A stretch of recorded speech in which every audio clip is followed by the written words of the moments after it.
Okay, I am going to derive these equations, and they're just really three. These are the kinematic equations. If you take introductory physics, these are there, right? They're there. And these are the one-dimensional kinematic equations. I will at the end show you the three-dimensional version. It's not that big of a deal. So these are all scalar things. And you may see them three different ways in your book. And so I'm going to go over those three different ways and the three equations. And then I'm going to show you how to derive them. I'll show you some animations too. So here's the one that says x2. This is the motion of an object with a constant acceleration in one dimension. So x2 is the final x position. x1 is the starting x position. v1 is the starting velocity. Delta t is how long that takes. It is a time interval. Plus 1/2 a, the acceleration. You don't have to put final or initial because we're dealing with constant acceleration. And then delta t squared. The next equation is v2 equals v1 plus a delta t. And finally, v2 squared is v1 squared plus 2a x2 minus x1. Now, the other way to do that, instead of using 1s and 2s, is to use I and F. I for initial and F for final. And the other thing that they may put is they may put T instead of delta T. So if you put T instead of delta T, this makes the assumption that the starting time is T equals 0, which usually is, but it doesn't have to be. Okay? So that's what they're doing here. They're assuming T equals 0 at X equals 0, XI. Okay, so I have XF, XI plus VIT. So it looks just like this, except the 2 is replaced with an F, the 1 is replaced with an I, and delta T is replaced with a T, plus 1/2 AT squared. VF equals VI plus AT. VF squared equals VI squared plus 2A XF minus XI. And then here's the other way. If you're in calculus, you'll see it this way. It writes X as a function of T. So it says the final X. You can actually find the X at any position, right, by plugging in any time. So you get X as a function of time. That's the way they write it like that. And they will often put the initial X position as x0 for the X at T equals 0. That's important. This equation is only a function if x0 is X at T equals 0 and v0 is V at T equals 0. Okay. And then the velocity is a function of time, v0 plus at. And then this one is kind of weird. If you want to write it as a function, you got to take the square root of both sides. So I wrote it as v of t is v0, the square root of v0 squared plus 2a, and then I put xf, which really is a function of time too. So it's kind of weird to write that as a function, but I did it anyway. Okay. So I'm going to start off with the first definitions, and then I'm going to show you an animation of an object. So suppose we have a cart, and this cart's like on a track, right? And it sits up here at x equals 0, and then it's going to accelerate down the track. And that's my x direction, because it's tilted. Well, I can define the average velocity, and this is in one dimension, as a change in x over the change in time. That's how we define average velocity. It's a change. Don't do this. If you do that, I'm going to be disappointed. V is not d over t. Okay, velocity is distance over time. Don't do that. It's a rate. It's a change. And you're going to see that has to do with the slope. This is the same as saying, this would be the same as saying slope equals y over x. And that's sometimes true, but it's not always true. So don't do that. I'm looking out for you. Okay, I don't want you to make that mistake. So the average velocity is the change in x over the change in time. And then we have the definition of acceleration. The acceleration tells us how the velocity changes. So this is going to be the change in velocity with respect to the time. Okay, so I'm going to take my car right here. It's going to have x1 is 0 meters, v1 is 0 meters per second, and a is 0.8 meters per second squared. And let's just see what happens. Okay, I made a program and you can have the program. I don't really care, but the program's not the point.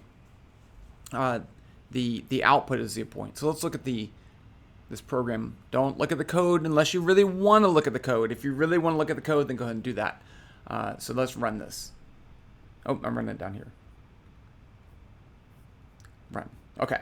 So here's my position as a function of time. So we have position on the vertical axis, time on the horizontal axis, and it's just a car speeding up. And then what I did was I drew a the starting point's right down there, the ending point's right there, and then I drew a line from that to that. But you see that we do get a parabola, right? Because as the car moves, it speeds up.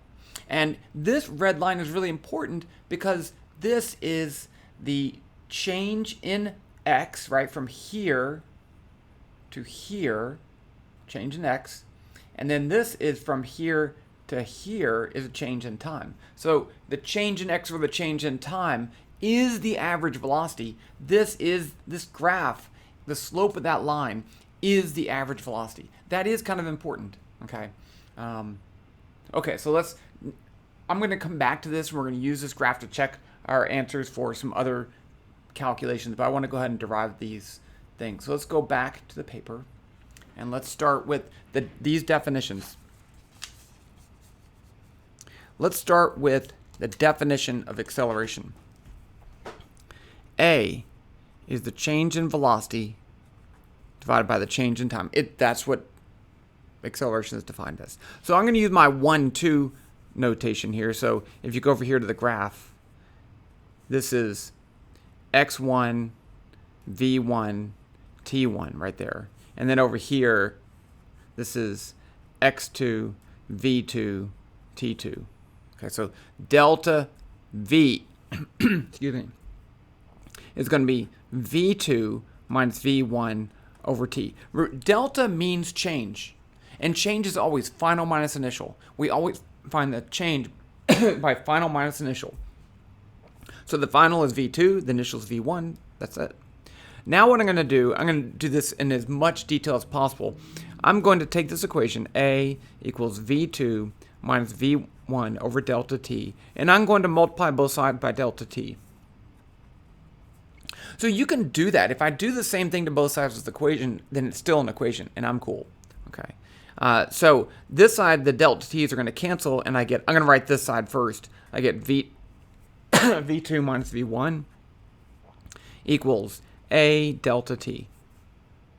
Now I'm going to add v1 to both sides, plus v1, and I get v2 equals v1 plus a delta t. Boom. That's one of the kinematic equations. Okay, now let's get the other one.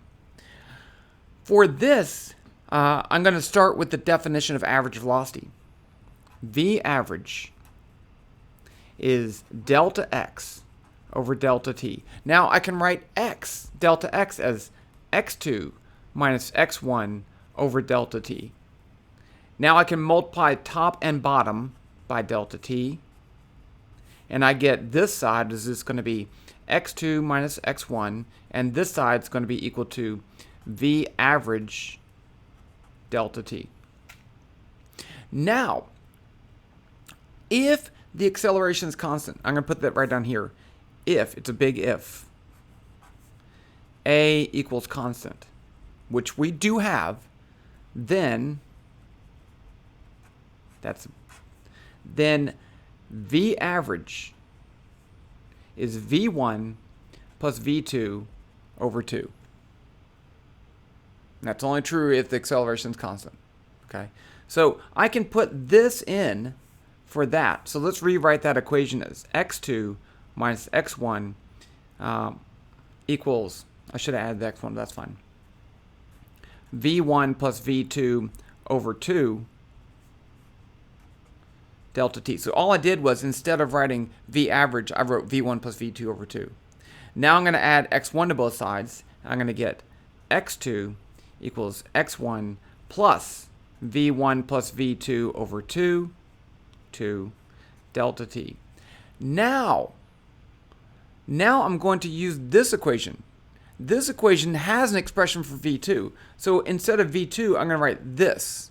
So let's write that right here. I get x2 equals x1 plus, I'll write it out, v1 plus, now instead of v2, I'm going to write that, v1 plus a delta t, all of that over 2 times delta t. And you'll see here I have two v1s. So this is going to be x2 equals x1. I'm going to write this as plus 2 v1 over 2 plus a delta t over 2. And the 2's cancel on that. Right, so I had two terms. If I have two terms and divided by 2, I have to divide each term by 2. That's what I did right here. So now I'm just going to multiply the delta t into the, and remove the parentheses. I get x2 equals x1. Now I have v1 times delta t, so it's going to be plus v1 delta t. And then I have this times delta t. So I already have one delta t in there, so I need another delta t, so it's going to be delta t squared. And I have the divided by 2, so I can say plus 1/2 a delta t squared. And it's just the delta t that's squared. And that is my second kinematic equation. Okay, are you having fun? So now let's get that third one. Now I'll admit this third equation is a little difficult to derive, but we can still do it. So let's start with what we have. We have x2 is equal to x1 plus v1 delta t plus 1/2 a delta t squared. And then we had v2 equals v1 plus a delta t. So let's start with this equation right here. And what I want to do is to get rid of the time. I want to get rid of delta t. So I could use this. V average is delta x over delta t. But V average is also V1 plus V2 over 2. So I'm going to solve this for delta t. So let's multiply both sides by delta t. I'll just write it down here. So I get delta x times delta t divided by delta t is going to be equal to V1 plus V2 over 2 delta t. And you say, well, why did you do that? Because you're trying to solve for delta t. Well, I want to get this on the top, right? I don't want it in the denominator. Now I can multiply both sides by the inverse of this. I can multiply by this by 2 over V1 plus V2, and I can multiply this by 2 over V1 plus V2. And then I can get delta t by itself. So those cancel, that cancels. And I get delta t equals 2 delta x over V1 plus V2. Now I can plug that in up here. So I'm going to plug, instead of delta t, I'm going to plug this in. So I get V2 equals V1 plus a. Delta t is going to be this thing, which is 2 delta x divided by V1 plus V2. Now it's time for a trick. I'm just warning you, right? Because I don't want you to think, oh, wait, you got to know that stuff. Sometimes you have to know the solution in order to know how to do it. And I just want you to know that sometimes there are those tricks. So here I'm going to subtract V1 from both sides. So if I do that, I get V2 minus V1 equals, I'm going to rewrite this as 2a delta x divided by V1 plus V2. Now I can multiply the top and the bottom by V1 plus V2. So I can multiply this by V1 plus V2. Then I have to multiply this by V1 plus V2. That's also parentheses. So this cancels. And then here I have V1 plus V2, or V2 plus V1. I could write that as V2 plus V1 times V2 minus V1. So now I have a product of a plus B times A minus B. Well, I get this times this. So it's going to be V2 squared. So I get V2 squared. And then I get V1 times negative V1. So I get a minus. Well, let's do the other cross terms. Then I get V2 times V1. But I also get negative V1 times V2, and those cancel. So I hope you've seen something like that before. So I don't get that cross term. And then I do get this term minus V1 squared. And then I had that over there equals 2a delta x. Now I can add V1 to both sides. And I get V2 squared equals V1 squared times, or plus 2a delta x. You could write that as V2 squared equals V1 squared plus 2a. Now I can write for delta x, x2 minus x1. Boom. That one was hard, right? And in fact, this is really important for this is really the work energy principle where this is the work. Well, not the 2. Then there's 1/2 mv squared. The m's cancel. It does. It is. Trust me. Okay, let's do a quick example and look at what that would look like in our graph, because I want to use these equations to find something just for one particular case, so you can see how it works. So let's again say that x1 equals 0, v1, let's do the case that we did. v1 equals 0, a equals 0.8. So where would it be at t2 equals, what did I do, 2 seconds? What did I do? I'm just 2 seconds. And so t1 is 0 seconds. So if I put this in and want to find the x2 value, I can say x2 equals x1 plus v1 delta t plus 1/2 a delta t squared. So let's put in my values. x1, 0, 0 times delta t doesn't matter, plus 1/2 times 0.8 times the time 2 squared. That's a change in time. 2 minus 0 is that. So I get, this is going to give me what?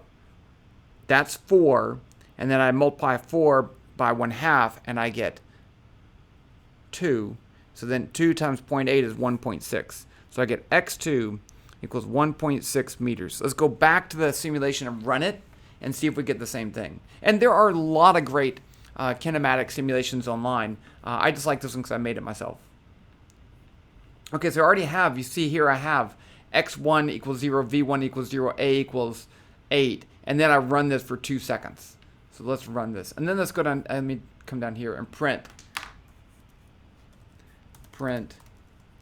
x2 equals x. It's just going to be called x, by the way I did it, meters, at t2 equals t seconds. That'd be nice. Okay. And run that. So there you can see it's accelerating, the velocity is increasing, but the slope of the line is increasing, and I get 1.608. And it's not 1.6 because I did a little tricks to calculate stuff. I could make that work better, but I just didn't really want to get into it. Okay, let's do another example. Let's do something that I like for mine a little bit better. So switching back to the paper. I keep getting my screens messed up. Okay, so let's do this one now. x1 equals 0.5, v1 equals 0.